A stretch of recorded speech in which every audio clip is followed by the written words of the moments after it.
Salam sejahtera bagi kita semua. Semoga dalam lindungan Yang Maha Kuasa. Alhamdulillah kembali lagi bersama kami di kelompok hukum tata negara ya. Dan saya akan memperkenalkan dulu kelompok-kelompok saya. Yang pertama saya sendiri, Andi Fernanda, dan di samping saya. Perkenalkan, nama saya Cynthia Karina Wulandari, dan yang di samping saya. Kenalkan, nama saya Andar Werdana, dan di samping saya siapa, Bu? Perkenalkan, nama saya Neti Yulia Zaharani, dan di samping saya. Perkenalkan, nama saya Desi Yusniwardani, dan Perkenalkan, nama saya Rianto.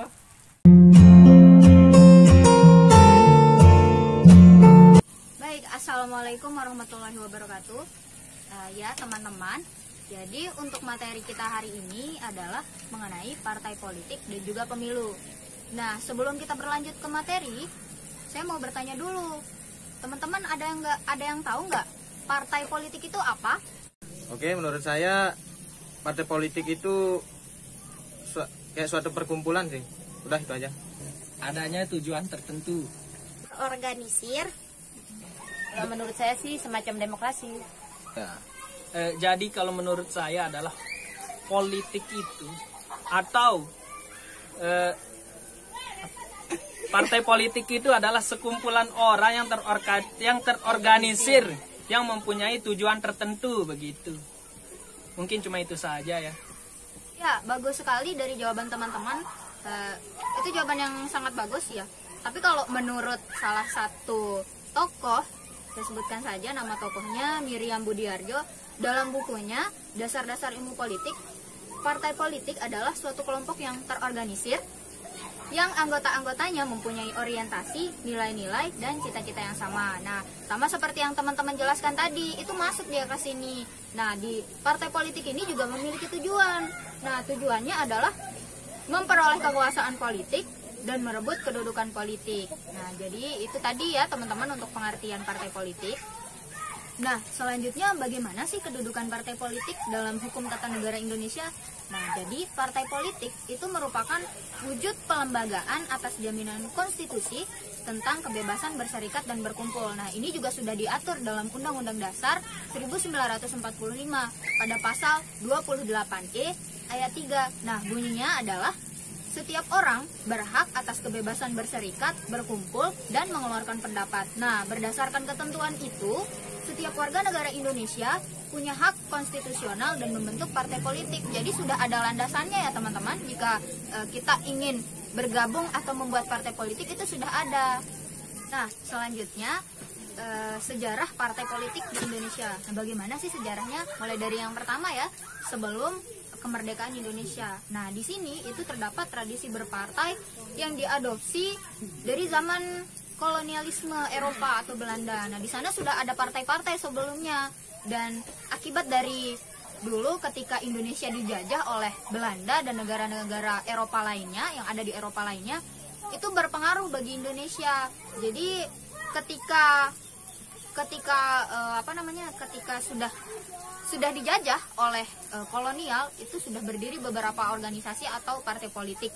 Di antaranya ada Budi Utomo, Sarekat Islam, Indis Party, itu sudah mulai berdiri untuk partai politik yang ada di Indonesia.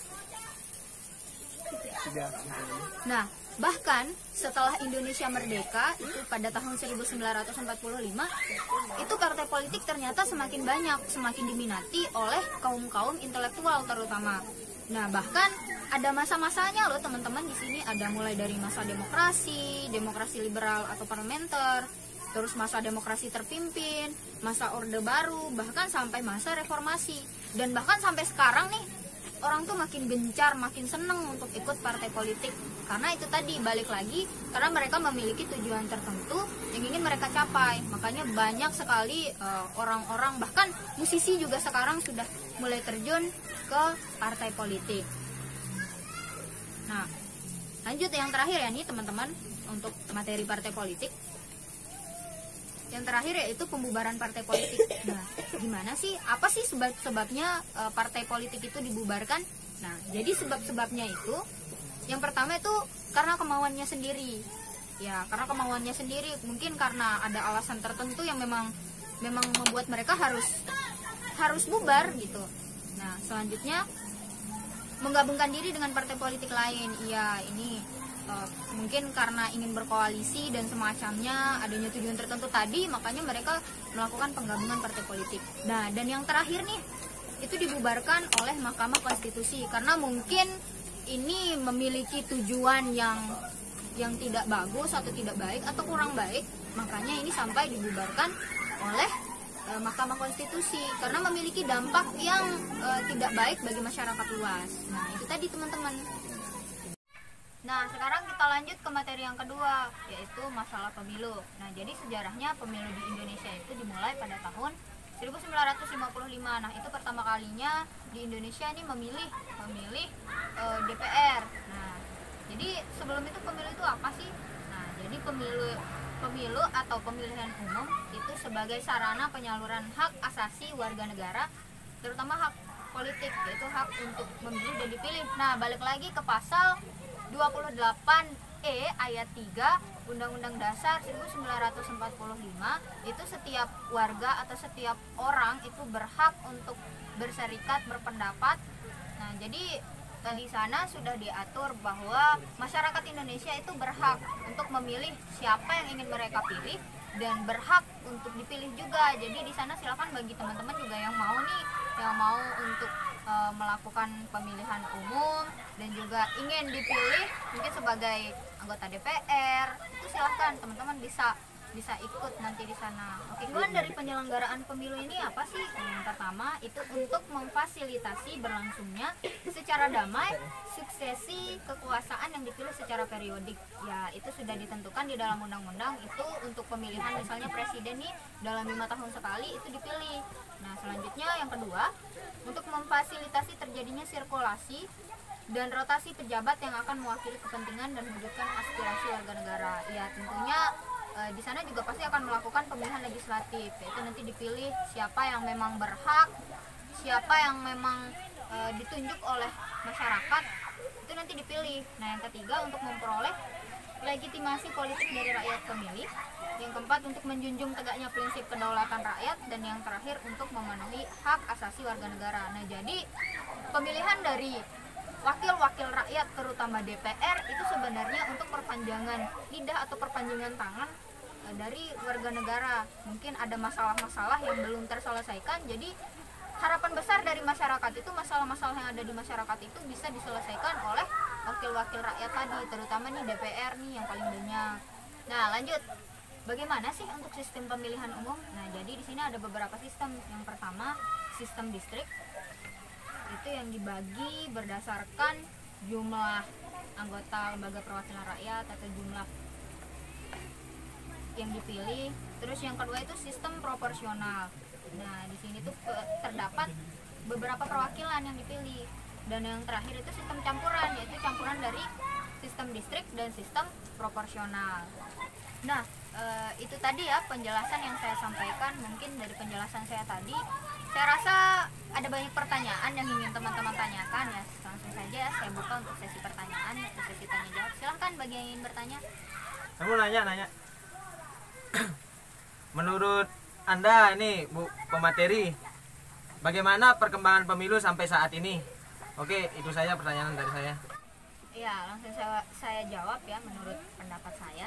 Jadi perkembangan pemilu mulai dari awal nih, mulai dari pertama kita memilih itu pada tahun 1955 itu sudah banyak sekali, sudah antusias masyarakat untuk ikut untuk pemilu, apalagi dalam pembuatan partai politik itu sangat banyak sekali.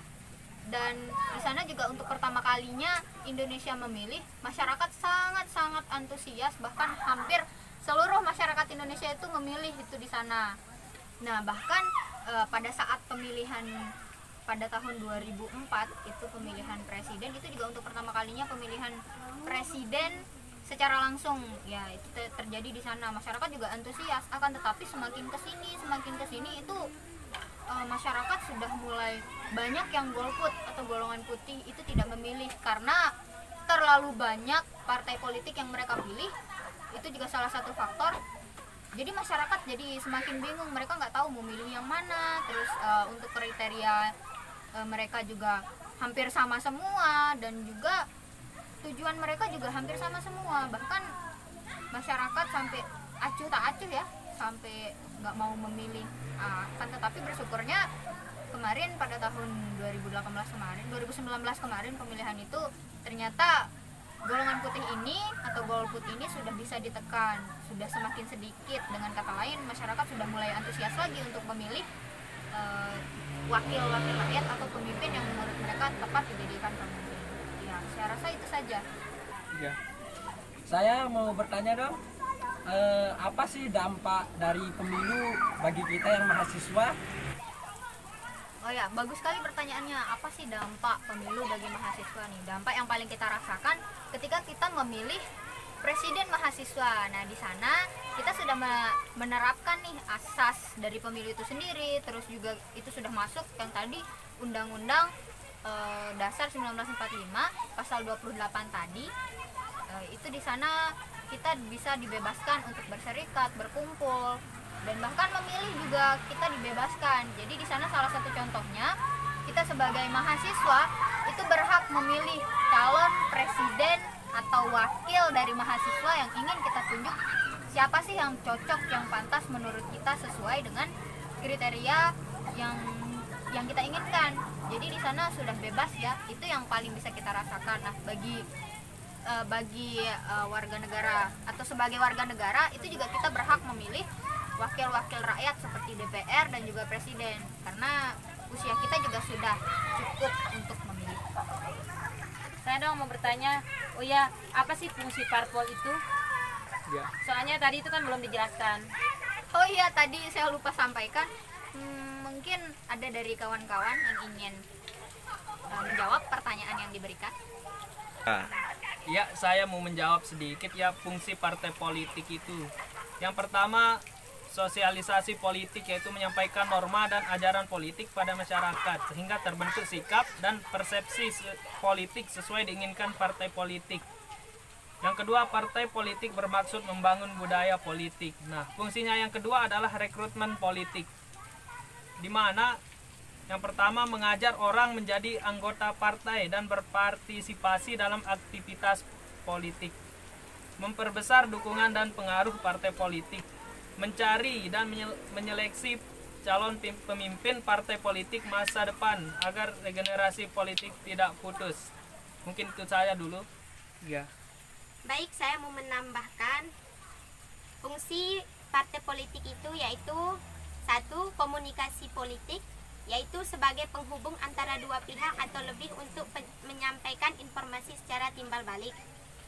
Yang kedua, partai politik menjembatani penyampaian informasi antara pemerintah dan rakyat.